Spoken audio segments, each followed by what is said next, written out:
నాని మీరు చిన్నప్పుడు మీ పేరెంట్స్ నుంచి నేర్చుకున్న విలువలు ఏంటి అని?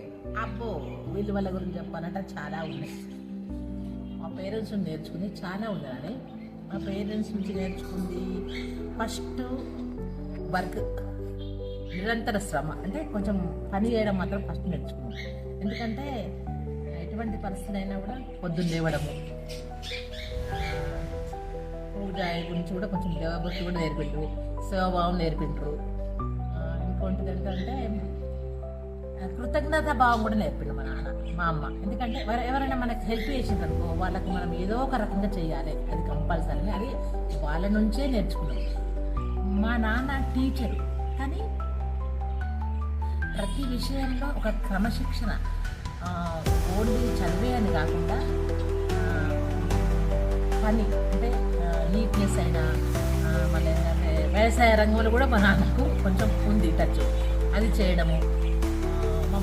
మా మమ్మీ కూడా చాలా హార్డ్ వర్క్ చేస్తుండదు. అంటే ఇంట్లో మొత్తం ఐదుకి చదివిపించడము, స్కూల్కి పంపడము, తను మళ్ళీ కొంచెం టైలరింగ్ చేస్తుండే, అది చేయడము.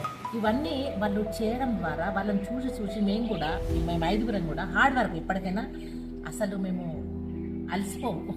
ఇప్పుడు 60 ఏళ్ళని మేము అలసిపోము. ఎందుకంటే మా నాన్న నుంచి నేర్చుకున్నాం. మా నాన్న నుంచి ఇప్పుడు మనకు ఎవరైనా సహాయం చేసినారనుకో, వాళ్ళకి ఏదో ఒక రకంగా సహాయం చేయాలి. ఇంకోటి ఏంటంటే ఒకటి మా నాన్న చెప్తుంది, ఏం చెప్తుంది మా మమ్మీ, పెద్దవాళ్ళ దగ్గరికి, ఓల్డేజ్ వాళ్ళ దగ్గరికి, చిన్నపిల్లల దగ్గరికి ఎటువంటి పరిస్థితుల్లో వట్టి చదువుతూ పోవద్దు. అంటే వాళ్ళకి పండ్లు తీసుకుపోవాలి ప్రేమతో. ఎందుకంటే చిన్నపిల్లలకు పండ్లు అంటే తినేది బాగా ఇష్టము, వాళ్ళు హ్యాపీ అవుతారు. ఎందుకంటే హ్యాపీని చూడాలి. పెద్దవాళ్ళు కూడా చిన్నపిల్లలతో సమానం కదా. అట్లా మా మమ్మీ నుంచి నేర్చుకున్నాం. ఇద్దరు నుంచి మేము చాలా నేర్చుకున్నాం. అని ఇంకేమన్నాడు నానే, ఇప్పటి పేరెంట్స్కి అప్పటి పేరెంట్స్కి డిఫరెన్స్ ఏంటి? ఇప్పటి పేరెంట్స్కి అప్పటి పేరెంట్స్కి అమ్మో చాలా డిఫరెంట్ ఉంది. ఎట్లా అంటే ఇప్పటి పేరెంట్స్ ఎలా ఆలోచిస్తున్నారంటే, ఇప్పటి పేరెంట్స్ ఒక డాక్టర్ ఉందనుకో, నా పిల్లలు డాక్టరే కావాలి.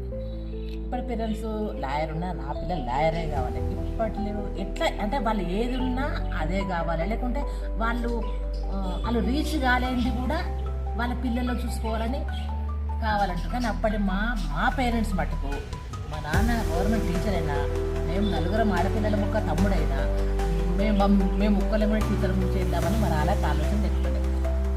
క్రమశిక్షణ, ఎంత కొంచెం చదివించడము, పెళ్లి చేయడము, అంటే ఆలోచించే విధానం ఉంటుండే. ఒక ఏదో చెయ్యాలి, ఏదో చేయాలని ఒత్తిడి మాకు లేదు. ఒత్తిడి లేని చదువులను చదువుతున్నాం. ఇప్పుడు తాత అంటాడు, ఏంటి మీ నాన్న టీచర్ అయి ఉండి కూడా మీరు ఒక్కోళ్ళని టీచర్ కాలేదని. టీచర్ ఆలోచన అసలు అప్పటి పేరెంట్స్ లేకుంటుండే. ఇప్పటి పేరెంట్స్ ఇది కావాలి, అది కావాలి, ఇది కావాలని ఎక్కువ పిల్లల మీద ఫోకస్ పెట్టి వాళ్ళకు ఒత్తిడి గురి చేస్తున్నారు అనిపిస్తుంది. మేమైతే చాలా మంచిగా చదువుకొని, ఫ్రీగా చదువుకొని, మంచిగా ఒక పద్ధతిగా చదువుకొని, విలువలు ఇటువంటి కొన్ని మంచి అనేది మేము నేర్చుకున్నాం మా నాన్న నుంచి. మా నాన్న అన్నిటికీ ఎక్కువ ఫోకస్ పెట్టిండు. తర్వాత పెళ్ళి అయినాక చదువుకున్నాము, అది వేరే విషయం. కానీ మా నాన్న దగ్గర నేర్చుకున్నది, మా నాన్న నుంచి పొందింది. ఇప్పటి పేరెంట్స్కి అప్పటి తేడాలు ఇదే. ఇప్పటి పేరెంట్స్ ఏమో చాలా ఆశలు పెట్టుకుంటారు, అప్పటి పేరెంట్స్ నో ఆశలు. వాళ్ళదేందో బాధ్యతగా చదివియాలి, పెళ్లి చేయాలి, అంతే. అది తేడా. కానీ మీ సిస్టర్స్తో ఉన్న రిలేషన్షిప్ ఏంటో ఒకసారి? అమ్మో, అది చెప్పాలంటే కూడా చాలా ఉంటుంది. ఇప్పటికైనా మా రిలేషన్, మా అక్కయ్యల ఐక్యత, మా తమ్ముడితో అనుబంధము చూసే వాళ్ళు అబ్బా ఎంత బాగుంటారు అనేలాగా ఉన్నాం. ఇప్పటికీ 60 ఏళ్ళు అయినా కూడా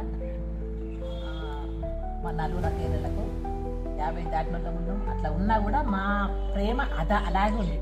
ఎలా ఉంటుందంటే ఇప్పటికైనా కలుసుకుంటాం, కంపల్సరీ ఎంజాయ్ చేస్తాము, అన్నీ మాట్లాడుకుంటాము. ఒకరికొకరు సహాయం చేసే గుణం ఉంది. ఒకరి ఏదైనా అట్లయిందా అందరికీ మంచి సజెషన్ ఇవ్వడం. మా తమ్ముడితో కూడా అనుబంధం బాగుంది. మేము నలుగురు తమ్ముడు 5 కంపల్సరీ ఒకసారి కలుసుకుంటాము, మంచిగా ఆ రోజు మొత్తం ఎంజాయ్ చేస్తాం. అంటే ఇప్పటికి కూడా మేము 5 ఐక్యమత్యంగా ఉండడానికి నిదర్శనము చాలామంది తెలుసు.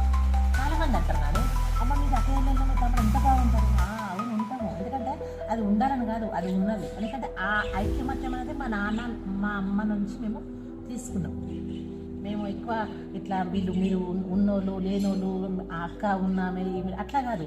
మేమంతా ఒక కలిసికట్టుగా ఇప్పటికైనా ఒకళ్ళకొకళ్ళు హెల్ప్ చేసుకుంటూ ఒకళ్ళకొకళ్ళు బంధాలను పెంచుకుంటూ మా పిల్లలను డెవలప్ చేసి అప్పుడప్పుడు కలుసుకుంటుంది బంధాలు ఇప్పటికి కూడా ఉంది.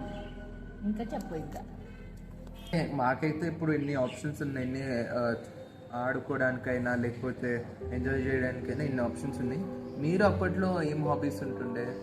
నానే మీరు అనుకుంటారు, మీరు ఇప్పుడు అదృష్టవంతులు అనుకుంటారు. లేలే మేమే అదృష్టవంతులు అప్పట్లో. ఎట్లా అంటావా, ఇప్పుడు టీవీలు సినిమాలు అవన్నీ ఉంటుండే, కానీ అప్పుడు ఏం లేకున్నా కూడా మేము ఎంత బాగా అనుకుంటున్నాం. నేను కూడా స్కూల్కి వెళ్ళి రాగానే అట్టచ్చం ఆడడము, అది చిన్న కాంట ఉంటుండే, కాంటతో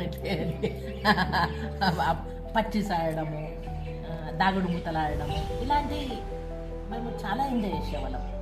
మళ్ళీ ఇంకోటి ఏంటంటే ఆ హాబీస్ అన్నది ఎట్లుంటుందంటే స్కూల్కి వెళ్ళి రాగానే కొద్దిసేపు ఆడుకొని మళ్ళీ పేరెంట్స్కి ఏమైనా వేయాలి, ఏమైనా హెల్ప్ చేయాలి.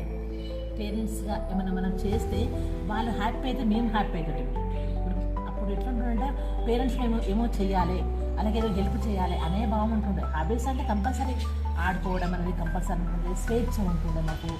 స్కూల్కి వెళ్ళి రాగానే ఎలా ఉండాలి అనుకుంటుండే.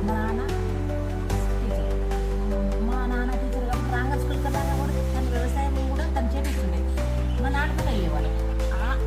అలా హాబీస్ ఏమోవన్నీ మాకు అన్నీ మా పేరెంట్స్ ఏమొచ్చినాయంటే చెట్ల మీద ప్రేమ వచ్చేసింది, పక్షుల మీద ప్రేమ వచ్చింది. అంటే ఆ ప్రేమ మనకు వచ్చేసిందని చెట్లను పెంచుతుంటే మాకు ఎంత హ్యాపీ ఉంటుంది.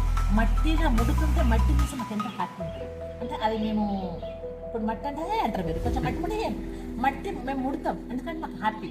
ఇలాంటివి మా నాన్నలకు చాలా ఇష్టము.